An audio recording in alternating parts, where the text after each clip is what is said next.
Harka fuunii akkam jirtu kabajamtoota daawwattoota keenyaa keenya kabajaa fi jaalalaa bakka jirtan maratti sinaa qaqqabu jechaa ammoo dusaatti kana isinitti himnaa dusaatti kana waliin ani beenyaa shiramu.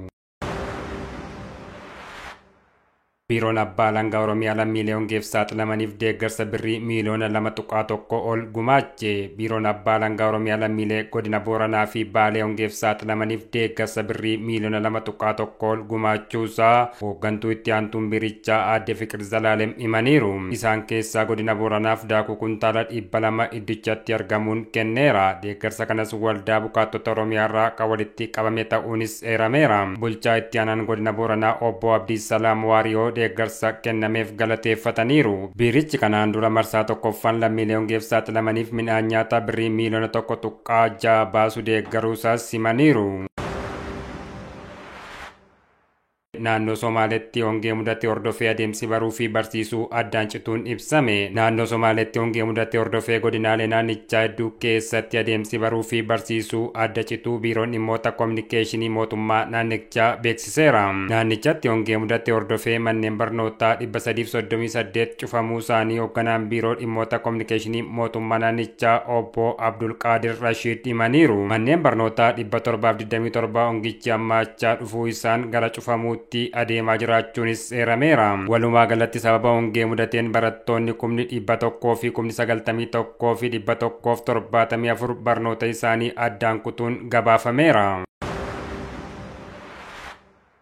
Afrikaa keessatti lakkoofsi namoota COVID-19 qabamanii ol ka'uu akka danda'u gabaafame. Afrikaa keessatti koronaa vaayirasiin kan gabaasameen ol dachaa 7 dabaluu kan danda'u ta'uu isaa fi lakkoofsi namoota vaayirasii kanaan du'anii ammoo harka 2 hanga harka 3 ol ka'uu isaa dhaabbata fayyaa addunyaatti daarektarri dhimma Afrikaa Dr. Maatishidoo Mo'eet beeksisanii jiru. Dr. Maatishidoo Mo'eet akka jedhanitti rakkoon caasaa to'annoo kan meeshaalee qorannoo ardittii keessaa ilaalchisee jiru hubannoon vaayirasii kanaaf jiru gadi aanaa akka ta'u taasisuu isaa hubannee jirras jedhan. Aangawoonni eegumsa fayyaa uummataa yeroo tokko lakkoofsi namoota COVID-19 qabamanii fi du'anii sirriitti kan hin galmoofne ta'uu akeekkachiisaniiru. Waaltaan qorannoo dhimma vaayirasii koronaa kan Joons Hopkins akka jedhetti hanga jimaata darbeetti addunyaa irratti uummati miiliyoona 406 vaayirasii kanaan yoo qabaman kanneen miiliyoona 6 ta'an immoo du'aniirus jedha. Talaalliin COVID-19 biiliyoona 10 ol kennamuu illee waaltaan kun beeksisee jira. Lakkoofsi mukkeen bosonaa Amaazon kan Biraazil keessa jiru keessaa majji keessa murame kan bara darbe baatii wal fakkaataa keessa murame daran akka caalu ragaan saatalaayitii mootummaa mul'ise. Lafti bosonaa bara kana majji keessa manca'e kan bara darbe bara 2021 dachaa 5 caalas jedhameera. Erga bara 2015 ragaan galmeeffamuu eegalee ammoo mancaatiin majji keessa dhaqqabe isa olaanaa ta'uunis beekameera jedha. Kanneen eegumsa naannoof falman pirezidaantiin Biraazil Jeer Bolsonaaroon bosonni akka ariitiin manca'u eeyyaman jechuun pirezidaanticha qeequ. Mootummaan Biraazil hagayya bara darbee hanga majji bara 2022 jidduutti walumaa galatti mancaatiin bosonaa xiqqaateera jechuun falmaa jira. Jijjiirama qilleensaa addunyaan ittiin wallaansoo qabaa jirtu to'achuuf bosona Amaazon tiksuun dirqamas jedhameera. Mukkeen barbaachaa akkasumas dhaabbilee addunyaa nyaata oomishanii fi midhaan dhiyeessuuf jecha lafa qonna babal'isuuf bosonni Amaazon manca'aa jiras jedhameera. Yaa'ii jijjiirama qilleensaa COP26 bara darbee Gilaasgootti taa'ame irratti mootummoonni biyyoota 100 ol mancaatii bosonaa dhaabuu fi kan ammaa dura manca'es bara 2030tti bakkatti deebisuuf waadaa galanii turan. Lafti bosonaa majji bara kana keessa manca'e bal'inni isaa square kiiloomeetirii 430 yoo ta'u kunis dachaa 7 kan caaluun manca'eeras jedhameera. Akka karoora jiruutti mancaatiin bosonaa kun silaa majji kana keessa kan hir'isu ture. Pirezidaantiin Biraazil Bolsonaaroon illee mootummaan hiyyummaa xiqqeessuuf qabeenya bosonaa kana fayyadamuu qabaa jedhee falmaa jira jechuun kan gabaase BBCdha. Biyyoonni lixaa Raashiyaan Yuukireen weeraruun haleellaa raawwachuuf sodaa jedhu ibsuu erga eegalanii booda biyyoonni hedduun lammiileen isaanii Yuukireenii gad dhiisanii akka ba'an akeekkachiisan.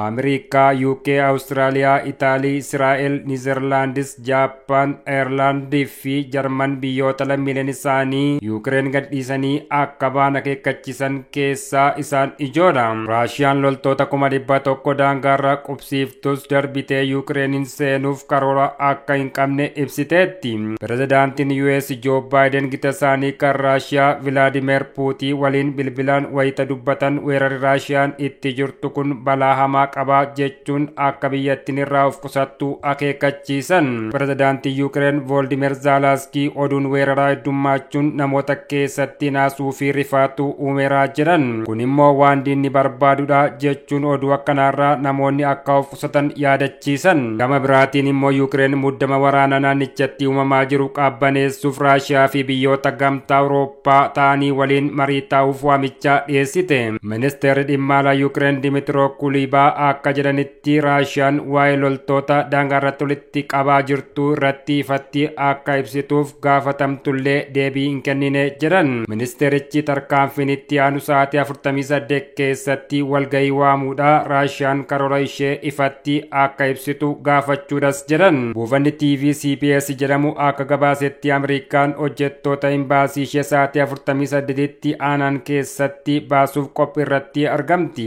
Ministeerri dhimma alaa Kulibaan akka jedhanitti Yuukireen Raashiyaan haaluma seera Veenaatiin ibsa akka kennituuf jimaata gaafattee jirtis jedhan. Seerri Veenaa Raashiyaa dabalatee sanada waa'ee nageenya biyyoota Awurooppaa ibsudha. Haa ta'u malee pirezidaantii Yuukireen Vooldimeer Zelenskii tasgabbii dhabinsa jiru komachuun oduun Raashiyaan guyyoota itti aananitti Yuukireenin weeraruuf jedhu kan ragaa hin qabnedha jedhan.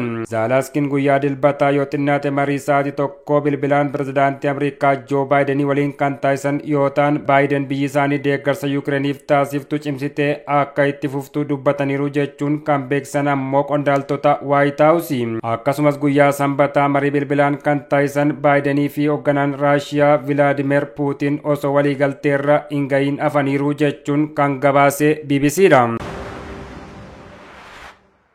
Egaan daawwattoota keenya oduun gaggabaaboo sa'aatii kanaaf qabanne kanan gammaa ture odichaa waliin kan isin faana ture ani Beenyaa Shiramuutii qophiileen FIBTV hafan kanneen biroon itti fufuu daawwadhaa yeroo gaarii qabaadhaa isiniin jenna.